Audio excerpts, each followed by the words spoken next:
Easy ആയിട്ട് കുക്കറിൽ ഉണ്ടാക്കുന്ന ഒരു മന്തിൻ്റെ റെസിപ്പി ആട്ടോ ഒന്ന് ഷെയർ ചെയ്യാൻ പോകുന്നത്. അപ്പോൾ ഇത് നല്ല ടേസ്റ്റി ആയിട്ടുള്ള മന്തിയാണ്. അപ്പോൾ എങ്ങനെയാണ് ഇത് ഉണ്ടാക്കിയെടുക്കുന്നത് നോക്കാം. അപ്പോൾ അതിനായിട്ട് നമ്മൾ അരി എടുക്കണം. അപ്പോൾ ബസ്മതി അരിയാണ് എടുത്തിട്ടുള്ളത്. അപ്പോൾ ഈ കളറിലുള്ള ബസ്മതി അരി വേണം എടുക്കാൻ വേണ്ടിയിട്ട്. ഈ ബസ്മതി അരി ഈ അളവ് പാത്രത്തിൽ 3 പ്രാവശ്യമായിട്ടാണ് എടുത്തിട്ടുള്ളത്. അപ്പോൾ ഈ അളവ് പാത്രം 500 ml ആണ്. അപ്പോൾ മെഷർമെൻറ്റ് കപ്പ് നോക്കുകയാണെങ്കിൽ 6 കപ്പ് ബസ്മതി അരി വേണ്ടി വരും. 1 മണിക്കൂർ ഈ അരി വെള്ളത്തിലിട്ട് കുതിർത്ത് വെക്കണം. അപ്പോൾ ഈ സമയം തന്നെ ചിക്കൻ്റെ മസാല ഒക്കെ തേച്ചിട്ട് വെക്കണം. അപ്പോൾ അതിനായിട്ട് ചിക്കൻ കഴുകി വൃത്തിയാക്കി വെച്ചിട്ടുണ്ട്. 1.5 കിലോ ചിക്കനാണ് എടുത്തിട്ടുള്ളത്. അപ്പോൾ ഇത് വലിയ പീസുകളായിട്ടാണ് കേട്ടോ വാങ്ങിയിട്ടുള്ളത്. അപ്പോൾ കുക്കറിലേക്ക് ഇട്ട് കൊടുക്കാം. അപ്പോൾ അത്യാവശ്യത്തിന് ചോറ് കുറച്ച് കൂടുതൽ വെക്കുന്നതുകൊണ്ട് തന്നെ 10 ലിറ്ററിൻ്റെ കുക്കറിലാണ് ഉണ്ടാക്കിയെടുക്കുന്നത്. അപ്പോൾ കുക്കറിലേക്ക് ചിക്കനൊക്കെ ഒന്ന് ഇട്ട് കൊടുക്കാം. ഇനി ചിക്കനിലേക്ക് ഒരു 1.5 ടീസ്പൂൺ ഗരം മസാല ചേർത്ത് കൊടുക്കാം. പിന്നെ വലിയ ജീരകം ചേർത്ത് കൊടുക്കണം, 1 ടീസ്പൂൺ വലിയ ജീരകം.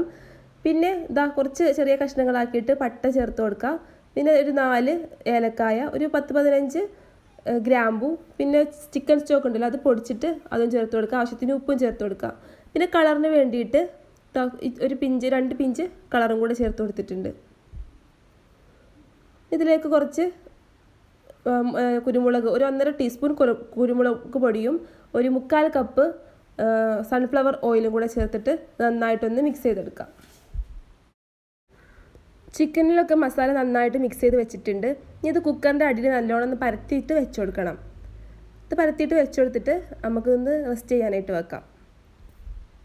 അപ്പോൾ ചോറൊരു 3/4 വേവാവണത് വരെ നമ്മൾ സാധാ ചോറുണ്ടാക്കണ പോലെ ഉണ്ടാക്കിയെടുക്കുന്നത്. അപ്പോൾ അതിനായിട്ട് വെള്ളം വെച്ചിട്ടുണ്ട്. അപ്പോൾ അത് തിളച്ച് വന്നപ്പോൾ അരയിലേക്ക് ഇട്ട് കൊടുത്തിട്ടുണ്ട്.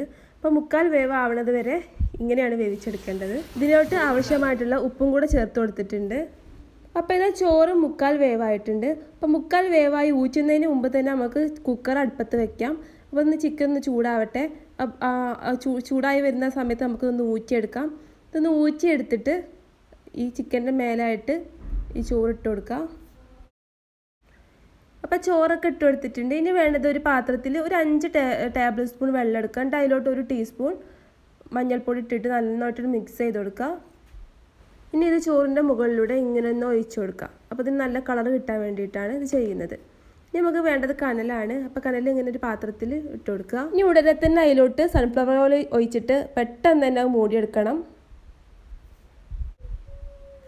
ഇനി ഒരു വിസിൽ വരുന്നത് വരെ വെയിറ്റ് ചെയ്യാം. വിസിൽ വന്ന ഉടനെ തന്നെ കുക്കർ തുറക്കരുത്. അപ്പോൾ വിസിൽ വന്ന് അതിൻ്റെ ആവിയൊക്കെ പോയിട്ട് വേണം കുക്കർ തുറക്കാനായിട്ട്. അപ്പോൾ അതിൻ്റെ ആവിയൊക്കെ പോയിട്ടുണ്ട്. അപ്പോൾ അതിൽ കനലൊക്കെ ഒന്ന് മാറ്റി കൊടുക്കാം. ഇനി ചോറൊന്ന് മിക്സ് ചെയ്തെടുക്കാം. അപ്പോൾ ചോറ് മിക്സ് ചെയ്യാൻ എളുപ്പത്തിന് വേണ്ടിയിട്ട് വേറെ വലിയ പാത്രത്തിലേക്ക് ഇട്ടിട്ട് മിക്സ് ചെയ്തെടുക്കുകയാണ്. അപ്പോൾ നല്ല അടിപൊളി ചിക്കൻ മന്തിയുടെ റെസിപ്പിയാണിത്. അപ്പോൾ എല്ലാവർക്കും ഇഷ്ടപ്പെട്ടെന്ന് കരുതുന്നു. എല്ലാവരും ട്രൈ ചെയ്ത് നോക്കിയിട്ട് ഫീഡ്ബാക്ക് അറിയിക്കണം. ഷെയർ ചെയ്യാനും മറക്കരുത്. താങ്ക്